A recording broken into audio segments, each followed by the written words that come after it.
बिहार की राजनीति में एक नया अध्याय खुल चुका है। एनडीए की सरकार बन गई है, शपथ हो चुकी है, चेहरे वही हैं और अब कैबिनेट का बंटवारा भी पूरा हो चुका है।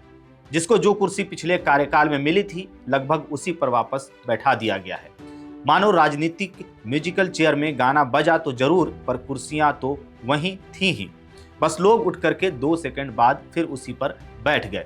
लेकिन राजनीति बिना ट्विस्ट के भला कहां पूरी होती है। बिहार की कहानी में ट्विस्ट आता है गृह मंत्रालय के दरवाजे पर। वो गृह मंत्रालय जिसे नीतीश कुमार सालों से अपने पास सजा कर रखते थे, जैसे यह कोई पारिवारिक विरासत हो। लेकिन इस बार नहीं। पहली बार नीतीश कुमार ने इस मंत्रालय को छोड़ दिया और इसकी चाबी सीधे बीजेपी नेता सम्राट चौधरी के हाथों में सौंप दी। यानी मंत्रालय की दुनिया में यह एक छोटा बदलाव नहीं, एक बड़ा सिग्नल माना जा रहा है। अब जरा आपको फ्लैशबैक में ले चलते हैं। सम्राट चौधरी के पास पहले वित्त मंत्रालय था, लेकिन इस बार वित्त मंत्रालय चला गया है जेडीयू के नेता विजेंद्र यादव के पास। तो लगे हाथ कुछ लोग पूछने लगे हैं कि भाई ऐसा भी तो हो सकता था कि गृह मंत्रालय यहीं जेडीयू में ही रहता और विजेंद्र यादव को दे दिया जाता, वो गृह मंत्रालय भी संभाल लेते, अगर बदलना ही था तो, अगर नीतीश कुमार को छोड़ना ही था तो। लेकिन बिहार की राजनीति में हमेशा वही नहीं होता जो हो सकता है, अक्सर वही होता है जो रणनीति कहती है। और रणनीति ने इस बार कहा कि गृह मंत्रालय बीजेपी के कोटे में जाएगा। अब इसी फैसले ने राजनीति में नया मसाला डाल दिया है, क्योंकि सवाल अब हर गली, नुक्कड़ और चाय की दुकान पर यह है कि अचानक गृह मंत्रालय जेडीयू के पास से निकल करके बीजेपी की जेब में क्यों चला गया। क्या बीजेपी अब बिहार में भी यूपी वाला बुलडोजर मॉडल ट्रायल पर लाने वाली है, या फिर यह किसी बड़ी शतरंज की चाल का पहला प्यादा है। कुछ लोग कह रहे हैं, देखिए गृह मंत्रालय सत्ता का दिल होता है और राजनीति में दिल वहां होना चाहिए जहां भविष्य का दिल धड़कता है।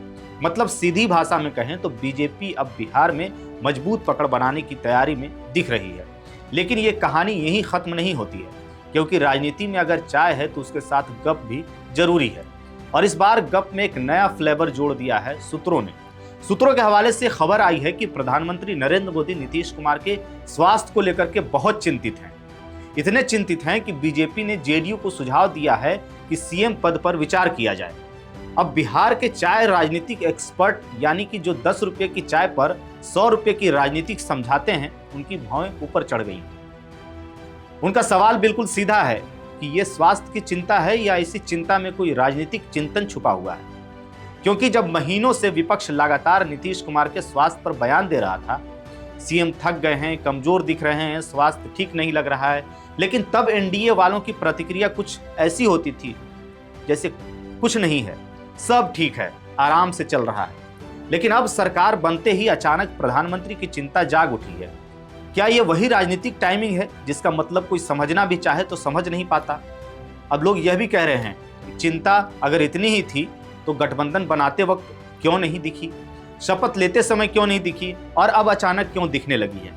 क्या यह इशारा है आने वाले वक्त में बिहार की राजनीति में कोई बड़ा फेरबदल होने वाला है। क्या नीतीश कुमार के हाथ में जो मंत्रालय बचे हैं उन पर भी किसी और की नजर है, या सिर्फ राजनीतिक औपचारिकता है जिसमें चिंता शब्द का इस्तेमाल असली संदेश की जगह किया जाता है। इन सवालों के जवाब अभी हवा में तैर रहे हैं। लेकिन एक और मोर्चा खुल गया है कि सम्राट चौधरी को गृह मंत्रालय मिलने के बाद अब जनता पूछ रही है, क्या सम्राट चौधरी उस शपथ पर कायम रहेंगे जो उन्होंने शपथ ग्रहण करते समय पढ़ी थी, कि वे कर्तव्यों का सच्ची श्रद्धा और निष्ठा से पालन करेंगे। मैं सम्राट चौधरी ईश्वर की शपथ लेता हूं कि मैं विधि द्वारा स्थापित भारत के संविधान के प्रति सच्ची श्रद्धा और निष्ठा रखूंगा। मैं भारत की प्रभुता और अखंडता अक्षुण्ण रखूंगा। मैं बिहार राज्य के मंत्री के रूप में अपने कर्तव्यों का श्रद्धापूर्वक एवं शुद्ध अंतःकरण से निर्वहन करूंगा तथा मैं भय या पक्षपात, अनुराग या द्वेष के बिना सभी प्रकार के लोगों के प्रति संविधान और विधि के अनुसार न्याय करूंगा। क्योंकि अब गृह मंत्रालय उनके पास है और गृह मंत्रालय कोई हल्का फुल्का विभाग नहीं है। यह वही जगह होता है जहां से प्रशासन की गाड़ी को सही दिशा या तेज मोड़ दिया जाता है। अब जनता देख रही है श्रद्धा किसकी होगी, निष्ठा किसके लिए होगी और पालन किसके आदेश का किया जाएगा।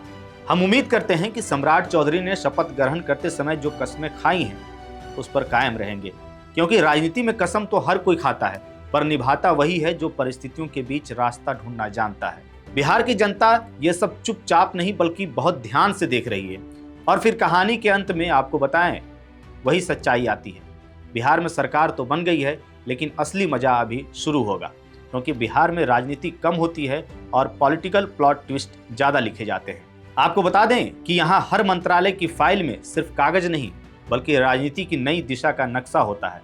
और इस बार गृह मंत्रालय के इस ट्रांसफर ने इतना तो साफ कर दिया है कि आने वाले दिनों में बिहार की कहानी में बहुत कुछ नया लिखा जाने वाला है। इस पूरे रिपोर्ट पर आपकी क्या राय है, आप क्या सोचते हैं, कमेंट बॉक्स में हमें जरूर बताइएगा। मेरा नाम है जानिसार खान, आप देख रहे हैं द हिंदी टॉप। वीडियो अच्छी लगे तो चैनल को सब्सक्राइब करिएगा और हमें इंस्टा, फेसबुक और एक्स पर भी फॉलो कीजिएगा।